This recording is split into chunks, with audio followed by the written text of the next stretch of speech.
Hello बच्चों, नमस्कार। क्या हाल चाल, कैसे हैं आप सब? आई होप स्वस्थ होंगे, मस्त होंगे, फिट और फाइन होंगे। राम राम सारे ने, हर हर महादेव, बोलो जय बाबा की। तो बच्चों, हम लोग जो है आज मॉर्फोलॉजी रिवाइज करने जा रहे हैं। ठीक है, किसी पॉइंट पे किसी बच्चे को दिक्कत रहेगी तो आप कमेंट करके पूछ सकते हैं। स्पीड का एक इशू है। आप देखो, दो ऑप्शन है, एक तो मैं कम कर दूंगा थोड़ा सा, फिर भी अगर आपको लगता है कि स्पीड ज़्यादा है तो आप क्या कर सकते हैं बेटा, मुझे बताइए। आप यूट्यूब से सेटिंग में जाके भी थोड़ा सा स्पीड कम कर सकते हैं अगर आपको स्पीड ज़्यादा लगती है तो। ठीक है, चलिए। तो सबसे पहले बेटा हम लोग रूट के बारे में यानी कि मूल के बारे में बात करेंगे। आप सब जानते हैं बच्चों कि मूलांकुर से जो रूट, जो मूल विकसित होता है, वो आगे चल के क्या बनाता है, मूसला मूल तंत्र बनाता है। और डाइक्वाट में प्रायः ऐसा ही मूल पाया जाता है। अगर मूलांकुर के अतिरिक्त कहीं और से, मूलांकुर के अलावा, रेडिकल के अलावा अगर कहीं और से आप ये देखते हैं कि मूल विकसित हो रही है तो फिर उसको क्या कह दिया जाएगा, बताइएगा जरा मुझे। अपस्थानिक मूल कह दिया जाएगा, एडवेंटिशियस रूट कह दिया जाएगा दोस्तों। घास, बरगद, मॉन्स्टेरा में पाया जाएगा। मोनोकॉट्स में क्या देखने को मिलता है कि जो प्राइमरी रूट होती है वो शॉर्ट लिव्ड होती है, अल्पायु होती है।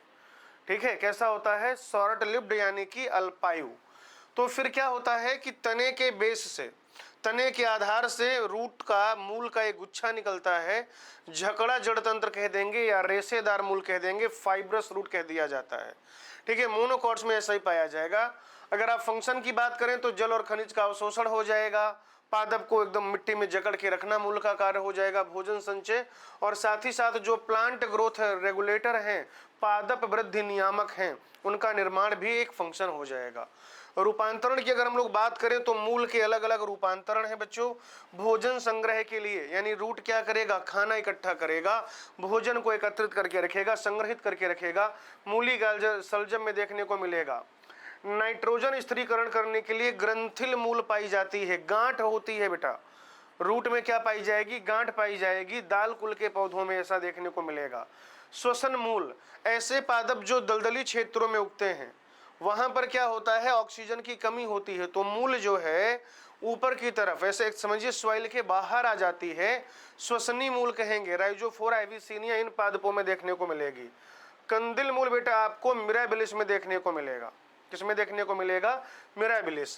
कंदिल मूल, अब वैसे पूछना नहीं चाहिए लेकिन याद रखिएगा, जो मूसला कंदिल मूल है वो मिराबिलिस में देखने को मिलेगा, और जो अपस्थानिक कंदिल मूल है भोजन संचय के लिए, वो शकरकंद में देखने को मिलेगा। आप सब शकरकंदी खाते हो ना, सर्दी के दिनों में आती है, तो वो जो शकरकंद है वो अपस्थानिक मूल का रूपांतरण है। सहारा देने के लिए अवस्तंभ मूल पाया जाएगा। आप गन्ना या मक्का वगैरह में देखते हैं कि जो आखिरी नोड होता है, आखिरी गांठ, वहां से कुछ रूट ऐसे एराइज होते हैं और जमीन में धंसते जाते हैं, तो उसको क्या कह दिया जाएगा, अवस्तंभ मूल कह दिया जाएगा। बरगद के जो वायवीय भाग है वहां से कुछ मूल ऐसे नीचे की ओर आती हैं, सहारा देने का कार्य करती हैं, स्तंभ मूल कहते हैं बच्चों। एस्पैरगस और डहेलिया में पुलकित मूल पाई जाती है या गुच्छ मूल पाई जाती है, एक बंच ऑफ रूट होगा। ठीक है, अगर बेटा यहाँ पर हम लोग जो है बात करते हैं किसके बारे में, मूल के क्षेत्र के बारे में, तो एक तो ये क्या हो जाएगा, मूल गोप हो जाएगा। मूल गोप के अलावा फिर आप देखेंगे मूल गोप से ठीक ऊपर ये मेरिस्टेमी सक्रियता का क्षेत्र है, यहाँ पर कोशिका विभाजन चल रहा होगा। फिर ये दीर्घीकरण का क्षेत्र है, यहाँ पर बेटा सेल का इलॉन्गेशन होता है, ये परिपक्वन क्षेत्र है। और इसमें क्या करते हैं बेटा, मूल रोम पाए जाते हैं। मूल रोम क्या करेगा, पृष्ठ क्षेत्र बढ़ा देगा भाई। मूल रोम पृष्ठ क्षेत्र बढ़ा देगा तो अवशोषण बढ़ जाएगा। अगर आपसे ये पूछा जाए कि आपके सबसे पास, आप सॉइल के लेवल से अगर देखेंगे तो आपके सबसे पास कौन सा मूल का क्षेत्र होगा बेटा, परिपक्वन क्षेत्र। उससे थोड़ा दूर दीर्घीकरण क्षेत्र, और सबसे दूर क्या हो जाएगा, मेरिस्टेमी सक्रियता का क्षेत्र हो जाएगा। ठीक है बेटा, फटाफट से ये जो रूट हमने अभी क्या किया है, रिवाइज किया है। अगर आपको आवश्यकता है तो इसका स्क्रीनशॉट बच्चों ले लीजिए। चलिए आगे आ जाइए। मूल के बाद हम लोग तना के बारे में पढ़ेंगे, स्टेम के बारे में पढ़ेंगे। देखो, रूट और स्टेम में एक डिफरेंस तो ये होता है कि जो तना है, तने में जो है कलियां पाई जाती हैं, बर्ड्स पाए जाते हैं। इसके अलावा क्या हो जाएगा बेटा, गांठ और पोरी, नोड और इंटर नोड, ये पाया जाना स्टेम का जो है करेक्टर होता है। गांठ और पोरियां प्रेजेंट होती हैं। तना जब शैशव यंग होता है तो हरा होता है, परिपक्व होने पर उसमें वुड का, लकड़ी का फॉर्मेशन होता है, तो वो काष्ठीय हो जाता है और भूरे रंग का हो जाता है बच्चों। ये आप देख रहे हैं कि ये यहाँ पर इस तरीके से जहाँ से पत्ती वगैरह एराइज होती है उसे आप क्या कह दीजिएगा, नोड कह दीजिएगा बच्चों। और दो नोड के बीच का ये जो स्थान है इसको क्या कहेंगे, इंटर नोड कह देंगे, पोरी कह देंगे। तने का क्या काम है, तो तना, शाखा, पत्ती, फूल, फल को क्या करता है, एक तरीके से कहेंगे कि उसमें तने में ये प्रेजेंट होते हैं, उनको जगह देता है। संवहन का कार्य करेगा, ये भोजन संग्रहण भी करता है, सुरक्षा और सहारा देने का काम करता है, साथ ही साथ वेजिटेटिव प्रोपोगेशन में सहायक होता है ये, यानी कि कायिक प्रवर्धन में भी सहायक होता है। रूपांतरण की बात करेंगे तो आपको जो है वायवीय रूपांतरण पढ़ना रहेगा, भूमिगत रूपांतरण और साथ ही साथ भूपृष्ठीय रूपांतरण। अगर आप तने के वायवीय रूपांतरण की बात करेंगे तो एक तो तना प्रतान है, पतला है, कुंडलित है, चढ़ने में सहायक होता है। जो घिया है, लौकी है, तो है ना, तोरई है, खीरा, तरबूज, खरबूज, अंगूर लता, इन सब में देखने को मिलेगा। तो कक्षीय कली जो है वो क्या करता है, कुंडलित संरचना बनाता है जो उसको चढ़ने वगैरह में सहारा देता है, तना प्रतान कहेंगे। फिर तना कंटक है, थोड़ा सीधा, पॉइंटेड, नुकीला, काष्ठीय रहेगा, ये सुरक्षा देने का कार्य करेगा। नींबू, सिट्रस और बोगनविलिया में कांटे पाए जाते हैं, तना कंटक कहेंगे, ये भी वायवीय रूपांतरण है। फिर तना जो है अगर वो हरा प्रकाश संश्लेषी हो जाए तो उसको प्रणाभ स्तंभ कहेंगे।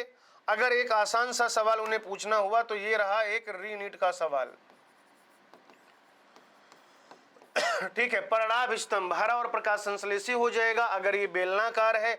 उदाहरण याद रखेंगे, यूफोर्बिया, चपटा है तो उदाहरण याद रखिएगा नागफनी। ये बेटा तना प्रतान, तना कंटक और प्रणाभ स्तंभ वायवीय रूपांतरण थे। भूमिगत रूपांतरण में कंद, प्रकंद, घनकंद और सल्ककंद आ जाएंगे।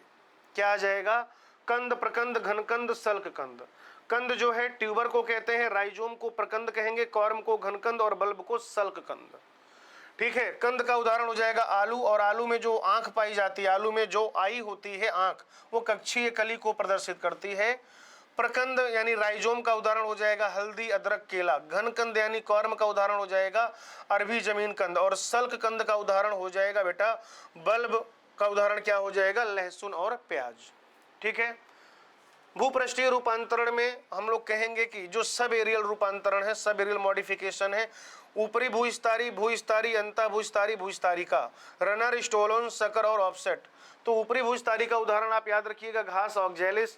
भूस्तारी में याद रखिएगा पुदीना और चमेली। अंता भूस्तारी में याद रखेंगे अनानास, गुलदाउदी, केला। और भूस्तारिका में याद रखिएगा पिस्टिया, इकॉर्निया। ये जो इकॉर्निया है जिसे आप जलकुंभी कहते हैं, बंगाल का आतंक, टेरर ऑफ बंगाल कह दिया जाता है। ठीक है, स्टेम हमने बेटा फटाफट से रिवाइज कर लिया, आप स्क्रीनशॉट ले लीजिए। मैं थोड़ा सा साइड हो जाता हूं और फिर हम लोग आगे बढ़ते हैं। चलो बच्चों, तो मैं उम्मीद करता हूं कि आपने ये देख लिया होगा। आगे आइए, नेक्स्ट यहां पर बेटा बात करनी है हमें पत्ती के बारे में। पत्ती जानते हैं आपकी एक चपटी और पार्श्वी संरचना है। पत्ती क्या हो जाएगी, एक चपटी और पार्श्वी संरचना हो जाएगी। एसएम का यहाँ पर क्या मतलब है, शाम है, आजा शाम होने आई। शाम का मतलब हो जाएगा suit apical meristem. Suit apical meristem से उत्पन्न होता है, गांठ पर लगा होता है, और ये कौन से क्रम में लगा होता है बच्चों, तो अग्राभिसारी क्रम में लगा होता है। ठीक है, कौन से क्रम में, अग्राभिसारी क्रम में। अगर आप देखेंगे तो यहां पर क्या हो जाएगा भाई, एक तो ये लीफ के पास, लीफ के बेस के पास एक पत्ती जैसी संरचना पाई जाएगी जिसे हम लोग क्या कह देंगे, जिसे कह दिया जाएगा बेटा स्टिप्यूल या अनुपर्ण। क्या कह दिया जाएगा भाई, स्टिप्यूल या अनुपर्ण कह दिया जाएगा बेटा। ठीक है, और ये पत्ती जहां पे लगी हुई है उसको हम लोग क्या कहेंगे, पत्राधार यानी कि लीफ बेस कह देंगे भाई।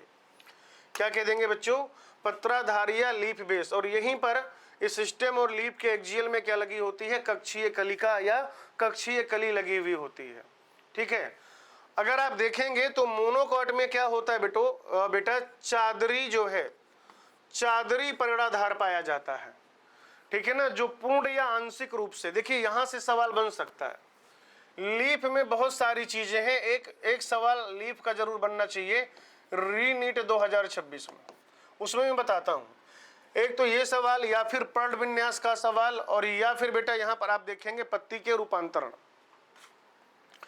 ठीक है। तो जो पत्राधार है ये पूरी तरीके से या आंशिक रूप से तने को ढकने की कोशिश करेगा, और ऐसा पत्राधार बच्चों आपको कहां पर देखने को मिलता है? मोनोकॉट्स में। कुछ लेग्यूम्स में देखेंगे कि लेग्यूम्स में क्या हो जाता है दोस्तों, फूला हुआ, ऐसे फूला हुआ पाया जाएगा तो उसको क्या कह दिया जाएगा? पर्णवृंत तल्प कह दिया जाएगा बेटा। क्या कह दिया जाएगा? पर्णवृंत तल्प। और ये जो स्तरिका है, अगर आप देखें तो ये स्तरिका है, और इस स्तरिका में क्या रहेगा बेटा? ठीक है, यही है जो फोटोसिंथेसिस करता है, इसी में जो सिरा वगैरह है उपस्थित होती हैं। पत्ती जो है बेटा दो तरीके का हो जाएगा। अगर ये आच्छिन्न स्तरिका है इसकी, क्या भाई? अगर आच्छिन्न स्तरिका है, आच्छिन्न का क्या मतलब है कि वो कहीं से भी कटी फटी नहीं है। तो अगर वो कहीं से भी कटी फटी नहीं है बेटा,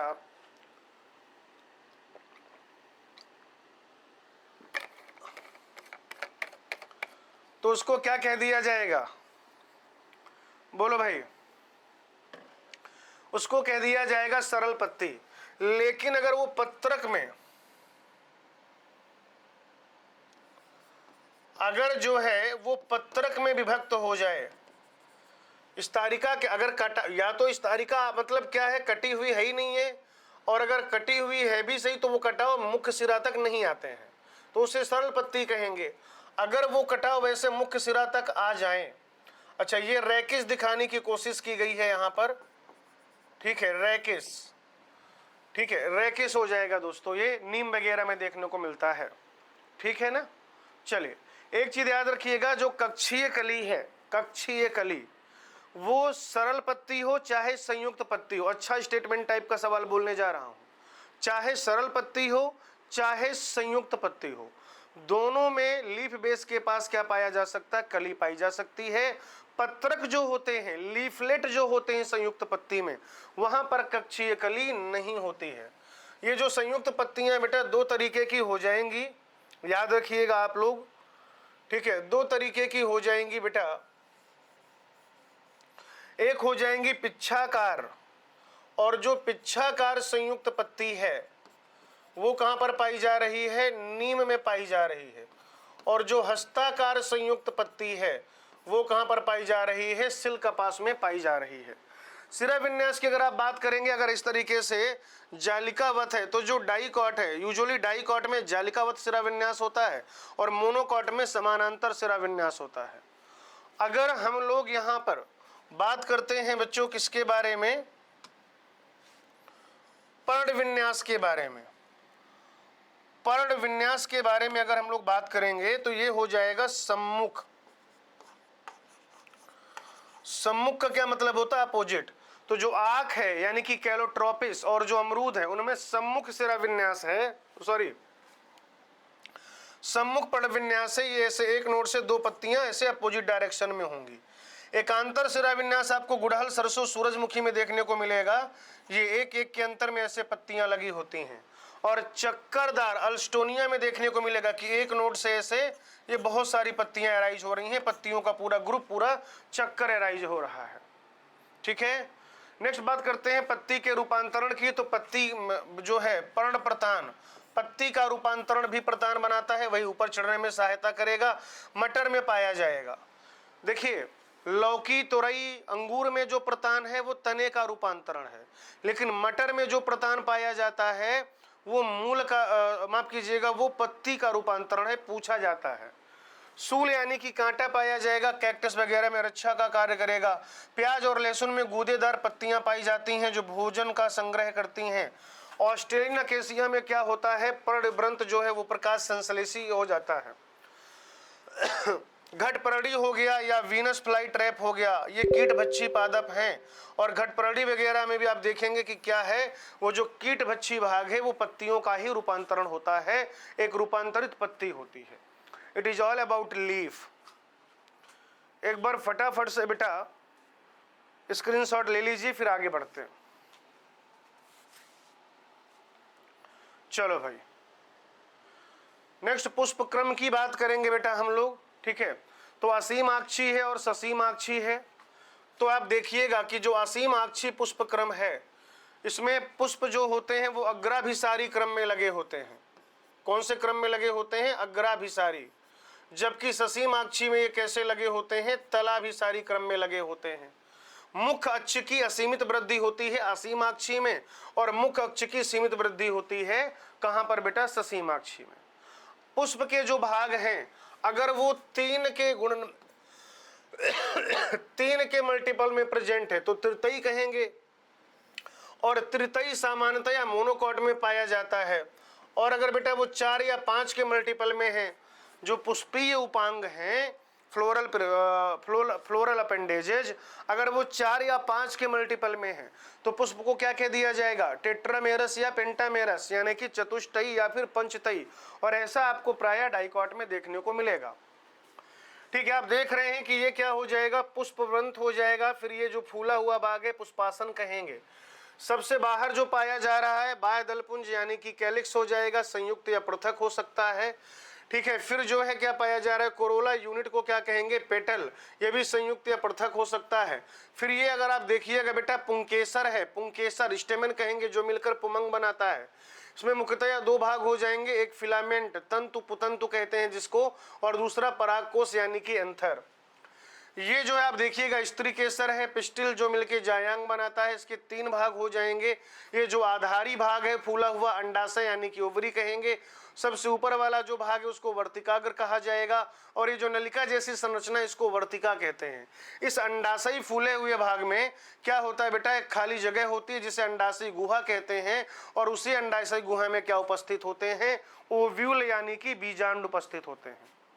क्या उपस्थित होता है बच्चों? ओव्यूल यानी कि बीजांड। ठीक है, कैलिक्स और कोरोला कभी कभी फ्यूज हो जाते हैं, अलग अलग नहीं पाए जाते। तो अगर कैलिक्स और कोरोला फ्यूज हो जाएंगे तो फिर जो संरचना बनती है उसको परिदल पुंज यानी कि पेरियंत कह दिया जाता है। प्याज, गेहूं, लिली, इन सब में मोनोकॉट्स में प्याज हो गया, लिली हो गया, गेहूं हो गया, आपको पेरियंत यानी कि परिदल पुंज देखने को मिलेगा। अगर आप एक से अधिक वर्टिकल प्लेन से पुष्प को 2 बराबर हिस्सों में डिवाइड कर सकते हो। नियमित पुष्प कहा जाएगा, त्रिज्य सिमति, रेडियल सिमेट्री रहेगी, इस तरीके से प्रदर्शित करते हैं। जब फ्लोरल फॉर्मूला लिखना होता है सरसों, धतूरा और मिर्च, CDMA, चिली, धतूरा, मस्टर्ड, एक्टिनोमॉर्फिक, मैंने आपको याद कराया था। अगर केवल एक ही वर्टिकल प्लेन से 2 बराबर भागों में आप डिवाइड कर पाइएगा तो उसको क्या कह देंगे हम लोग? एक व्यास सममिति। और ऐसे पुष्प को क्या कहा जाएगा? द्विपार्श्विक पुष्प। ठीक है, सेम है, मटर है, गुलमोहर है और कैजिया। मैंने आपको बताया था कास, गुलमोहर, बेन, पढ़ने जाति, इस तरीके से याद कराया था। और अगर किसी भी प्लेन से 2 बराबर भागों में नहीं डिवाइड कर सकते हैं, असममित है, वहां पर कोई सिमेट्री नहीं पाई जाती है, इस तरीके के फ्लावर को इर्रेगुलर कहा जाएगा, अनियमित पुष्प कहा जाएगा। केला में देखने को मिलेगा आपको। क्लियर? पुष्प के बाकी के जो भाग हैं उनके सापेक्ष अंडाशय की क्या स्थिति है? इस आधार पर पुष्प को 3 भागों में डिवाइड किया गया, 3 टाइप से डिवाइड किया गया है। ठीक है, एक को क्या कह दिया जाएगा? ऊर्ध्व। ये जो है क्या हो जाएगा बेटा? जहां पर ऊर्ध्ववर्ती अंडाशय पाया जाता है। ठीक है ना, तो अगर ऊर्ध्ववर्ती क्या हो जाएगा? पुष्प का भाग हो जाएगा। मैं यहां पर आपको थोड़ा सा बता देता हूं।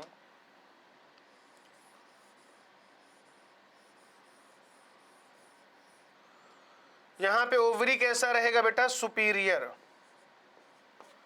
सुपीरियर ओवरी है भाई। तो फ्लावर कैसा हो जाएगा? Hypogynous. Superior ovary, hypogynous flower कहां पर देखने को मिलेगा? सरसों, गुड़हल और बैगन में। परिजायंगता, आधा अधोवर्ती अंडाशय, और ये आधा अधोवर्ती अंडाशय कहां पर देखने को मिलेगा? प्लम, पीच, रोज यानी कि प्लम, गुलाब और आड़ू में। और फिर ये जो लास्ट में आप देख रहे हैं ये हो जाएगा बेटा इंफीरियर ओवरी। यहां पे जो आप देख रहे हैं ये हो जाएगा मेरे भाई इंफीरियर ओवरी, इंफीरियर ओवरी। ठीक है, और यहां पे इपीगाइनस फ्लावर होगा, इपीगाइनस फ्लावर। ठीक है, तो सूरजमुखी के जो अरपुष्पक हैं, और क्या है बेटा? अमरूद है, और साथ ही साथ खीरा वगैरह है। इन सब में क्या हो जाएगा, आपको ये देखने को मिलेगा, क्या, एपिगाइनस फ्लावर। और हो सकता है कि यहाँ से एक नीट का सवाल मैचिंग टाइप का आ जाए, इनफैक्ट ये तो री नीट है, तो एक मैचिंग टाइप का सवाल आपको यहाँ से देखने को मिल सकता है बच्चों। ठीक है, स्क्रीनशॉट ले लीजिए, आगे बढ़ते हैं, फटाफट से स्क्रीनशॉट लीजिए भाई।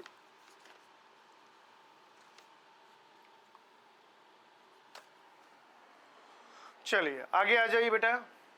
पुष्पदल विन्यास, बाकी के जो भाग हैं, ठीक है ना, तो उनके हिसाब से हम लोग क्या करते हैं यहाँ पर, अगर आप देखेंगे तो उनका विन्यास कैसा है, अरेंजमेंट कैसा है, उनका विन्यास या अरेंजमेंट कैसा है,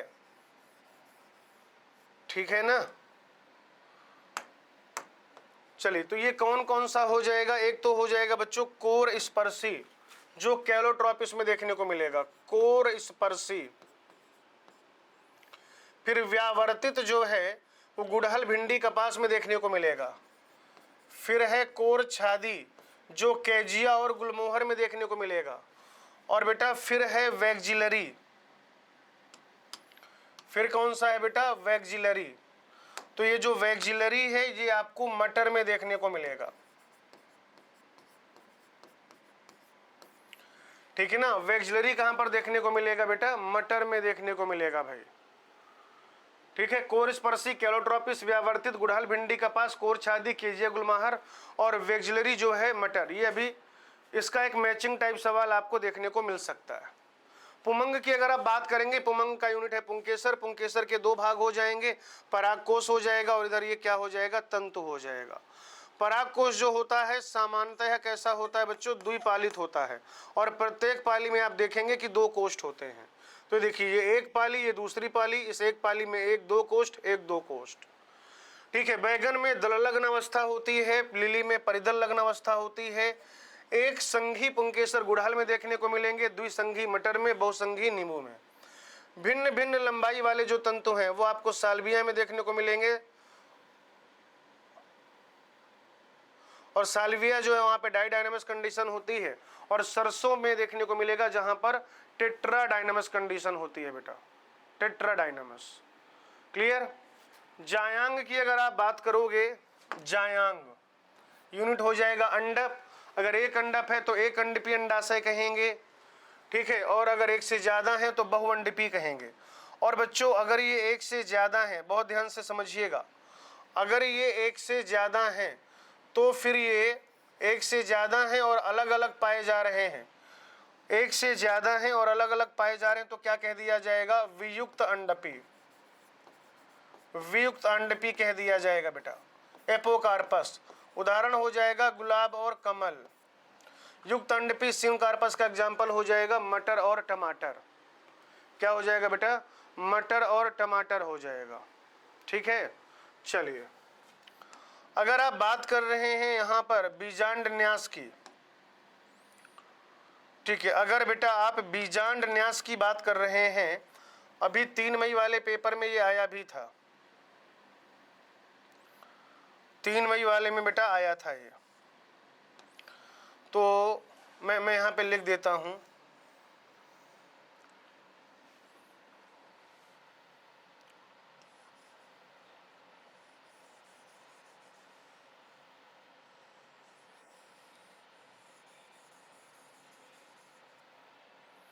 चलिए भाई, तो मार्जिनल यानी कि सीमांत कहां पर पाया जाएगा, मटर में।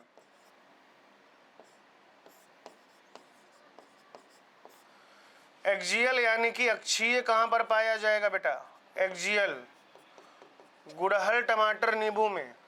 भित्तीय कहां पर पाया जाएगा, सरसों और आर्जिमोन में, सरसों और आर्जिमोन। आधारी कहां पर पाया जाएगा, सूर्यमुखी और गेंदा, सूर्यमुखी और गेंदा।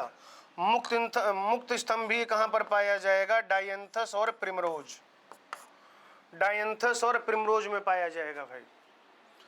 लिखिए फटाफट से इसको, लीजिए स्क्रीनशॉट, आगे बढ़ते हैं।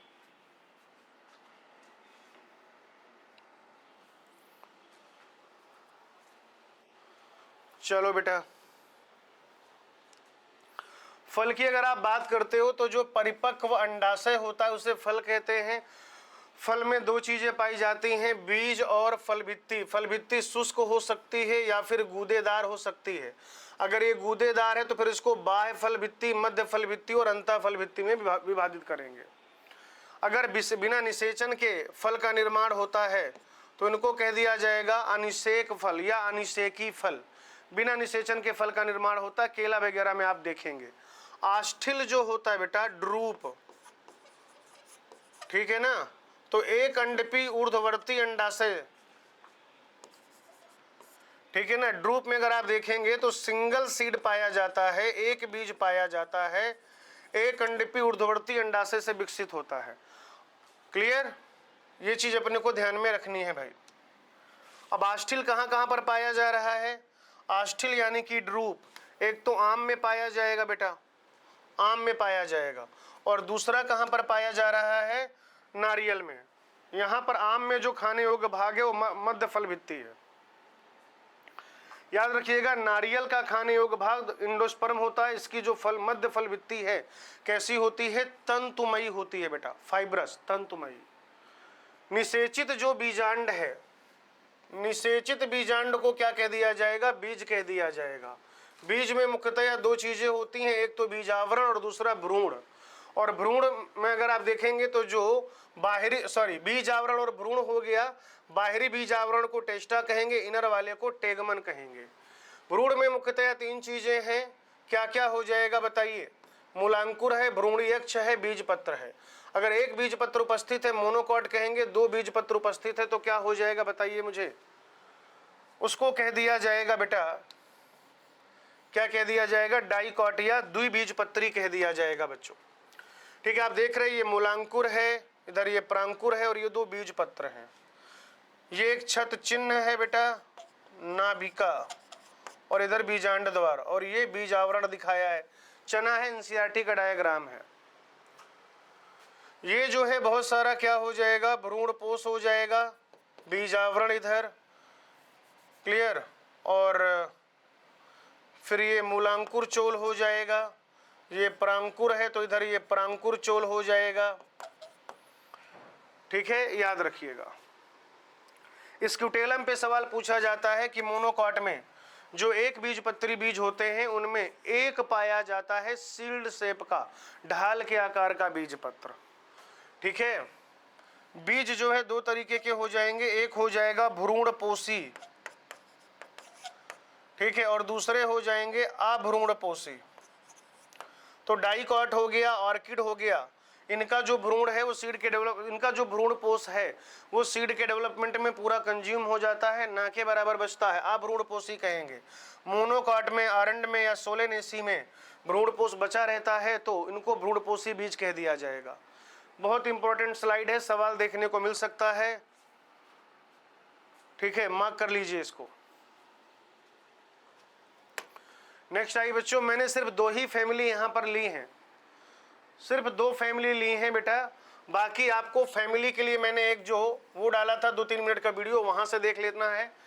ठीक है, ये ब्रेसिकेसी का फॉर्मूला है, इसमें सहपत्र जो है नहीं पाए जाएंगे, ई ब्रैक्टिएट है, त्रिज्य सम्मति पाई जाएगी, द्विलिंगी पुष्प है, मुक्त बाह्यदली है। ठीक है, मुक्त दली हो जाएंगे, 6 पुंकेसर पाए जाते हैं, अंदर की तरफ 4 बड़े, बाहर की तरफ 2 छोटे, और यही होती है बेटा टेट्राडाइनमस कंडीशन। यही है टेट्राडाइनमस कंडीशन। द्विअंडपी, युक्त अंडपी, ऊर्ध्ववर्ती अंडाशय होगा भाई। उदाहरण में सरसों याद रखिएगा, फूल गोभी याद रखिएगा बेटा, पत्ता गोभी भी याद रखिए, और सरसों, सरसों तो लिखा ही हुआ है, मूली याद रखिएगा साथ ही साथ। फेबिएसी की अगर आप बात करेंगे बेटा तो एक ब्याज समिति है, यही है दाल कुल। दाल कुल के पादप जो हैं यहीं पे मिलेंगे आपको। 5 बाह्यदल हैं, संयुक्त बाह्यदली है, पृथक दली है बेटा, 1+2+2 अरेंजमेंट हो जाएगा, 10 पुंकेसर है, द्विसंगी अवस्था है, एक अंडपी ऊर्ध्ववर्ती अंडाशय हो जाएगा। दाल में अगर आप देखेंगे तो उदाहरण क्या क्या हो जाएगा बताइए? चना है, अरहर है, सेम है, मूंग है और सोयाबीन है। खाद्य तेल में सोयाबीन है, मूंगफली है, रंग में नील है, तंतु में सनई है, सिसबेनिया है बेटा, और ट्राइफोलियम। ठीक है, इसके अलावा अगर आप देखें तो सजावटी फूल में क्या हो जाएगा भाई? सजावटी फूल में ल्यूपिन और स्वीट पी हो जाएगा। और मुलेठी जो होता है बेटा, मुलेठी कौन से रूप में प्रयोग किया जाता है? औषधि के रूप में प्रयोग किया जाता है। ये दो मैंने आपको बता दिया है। फिर भी अगर आपको फैमिली की ज़्यादा ज़रूरत है, एक वीडियो पड़ा हुआ है, आप जाइएगा बच्चों, एक फोल्डर है 4 मार्क्स इन 4 मिनट, उसमें फैमिली वाला मिल जाएगा। क्लियर? तो बहुत ही कम समय में हमने पूरा चैप्टर एक संयमित स्पीड के साथ पूरा कर लिया। मैं आपका ज़्यादा समय नहीं लूँगा। हंसते रहिए, मुस्कुराते रहिए, पढ़ते रहिए, लिखते रहिए, लेक्चर रिवाइज करते रहिए, डीपीपी सॉल्व करते रहिए, एनसीईआरटी रीडिंग करते रहिए। आपका ध्यान अपने लक्ष्य पर बनाए रखिए और हमेशा ध्यान रखिए, जब तक फोड़ेंगे नहीं तब तक छोड़ेंगे नहीं। आज की कथा यहीं तक, आगे I will take it on next class. Thank you, धन्यवाद। भारत माता की जय।